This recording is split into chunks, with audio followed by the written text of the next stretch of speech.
ಮಾತಾಡ್ಸೋಣ ಅಂತ ಸರ್, ಈಗ ದೇಶ ಭಾಷಣದ ಮಸೂದೆ ವಿರುದ್ಧ ಬಿಜೆಪಿಯವರು ರಾಜ್ಯಪಾಲರನ್ನ ನಾಳೆ ಭೇಟಿಯಾಗಿ ಮನವರಿಕೆ ಮಾಡಿಕೊಳ್ತೀವಿ ಅಂತ ಹೇಳಿದ್ದಾರೆ. ಅದು ಸರ್ವಾನುಮತದಿಂದ ಪಾಸ್ ಆಗಿರ್ತಕ್ಕಂಥ ಬಿಲ್ಲು. ಅವರು ಇನ್ನೂ ತಿರಸ್ಕಾರನೂ ಮಾಡಿಲ್ಲ, ಮತ್ತೆ ವಾಪಸ್ಸು ಕಳಿಸಿಲ್ಲ, ಮತ್ತೆ ಅಕ್ಸೆಪ್ಟ್ ಮಾಡಿಲ್ಲ, ಅಂಕಿತನೂ ಹಾಕಿಲ್ಲ. ನೋಡೋಣ ಅವರು ಯಾವಾಗ ಕರೀತಾರೆ ಅದು ಹೋಗಿ ಎಕ್ಸ್ಪ್ಲೈನ್ ಮಾಡ್ತೀವಿ. ಬಳ್ಳಾರಿ ಘಟನೆಗೆ ಸಂಬಂಧಪಟ್ಟ ಬಳ್ಳಾರಿಯಿಂದ ಪಾದಯಾತ್ರೆ ಬಿಜೆಪಿ ಅವರು ಹೇಳ್ತಾ ಇದ್ದಾರೆ. ಬಳ್ಳಾರಿಯಿಂದ ಪಾದಯಾತ್ರೆ ಮಾಡ್ಲಿ ಪಾಪ, ಬಳ್ಳಾರಿದು ಮೊನ್ನೆ ಪ್ರಕರಣ ಮಾಡ್ಲಿ, ಬೇಡ. ಸರ್, ಈಗ ಆರಂಭದಲ್ಲಿ ನೀವೇ ಪಾದಯಾತ್ರೆ ಮಾಡಿದ್ದು ಸ್ಪೆಸಿಫಿಕ್ ರೀಸನ್ಗೋಸ್ಕರ. ಲೋಕಾಯುಕ್ತ ಅವತ್ತು ಸಂತೋಷ್ ಹೆಗ್ಡೆ ಅವರು ರಿಪೋರ್ಟ್ ಕೊಟ್ಟಿದ್ರು. ಏನು ಬಳ್ಳಾರಿಯನ್ನ ರಿಪಬ್ಲಿಕ್ ಆಫ್ ಬಳ್ಳಾರಿ ಮಾಡಿಬಿಟ್ಟಿದ್ದಾರೆ, ಮತ್ತೆ ಇಲ್ಲೀಗಲ್ ಮೈನಿಂಗ್ ಎಲ್ಲ ಮಾಡ್ತಾ ಇದ್ದಾರೆ ಅಂತೇಳಿ ರಿಪೋರ್ಟ್ ಕೊಟ್ಟಿದ್ರು.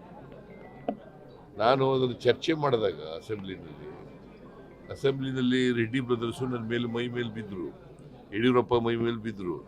ಅದಕ್ಕೋಸ್ಕರ ಪಾದಯಾತ್ರೆ ಮಾಡಿದ್ದೆ ನಾನು. ಇವ್ರು ಯಾವ ಕಾರಣಕ್ಕೋಸ್ಕರ ಪಾದಯಾತ್ರೆ ಮಾಡ್ತಾರೆ? ಏನು ಘಟನೆ ನಡೆದಿದೆ? ಬಾವುಟ ಬ್ಯಾನರ್ ತೆಗೆದಾಕ್ದವ್ರು ಯಾರು? ಬ್ಯಾನರ್ ತೆಗೆದಾಕ್ದವ್ರು ಯಾರ್ರಿ?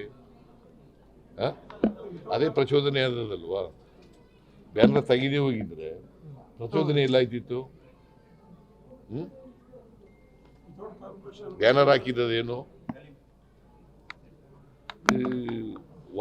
ಮಹರ್ಷಿ ವಾಲ್ಮೀಕಿ ಪ್ರತಿಮೆ ಉದ್ಘಾಟನೆ ಮಾಡಲಿಕ್ಕೆ ಅದನ್ನು ತೆಗಿಬೇಕಾದಂತ ಅಗತ್ಯ ಏನಿತ್ತು? ಕಾಯ್ತಾ ಇದ್ದಾರೆ ಬಿಜೆಪಿಯವರು.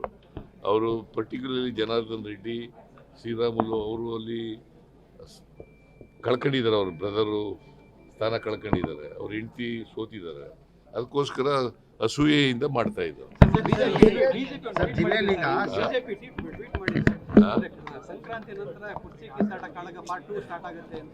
ಕಾಳಗನೇ ಇಲ್ಲ, ನೀವೇ ಕಾಳಗ ಎಲ್ಲ ಕ್ರಿಯೇಟ್ ಮಾಡೋರು. ಎಲ್ಲಿದೆ ಕಾಳಗ? ಎಲ್ಲಿದೆ ರೀ ಕಾಳಗ? ನಿನಗೆ ಕೇಳ್ತಾ ಇದ್ದೀನಿ, ಎಲ್ಲಿದೆ ಕಾಳಗ? ಸುಮ್ಮನೆ ಕೇಳಿದ್ರೆ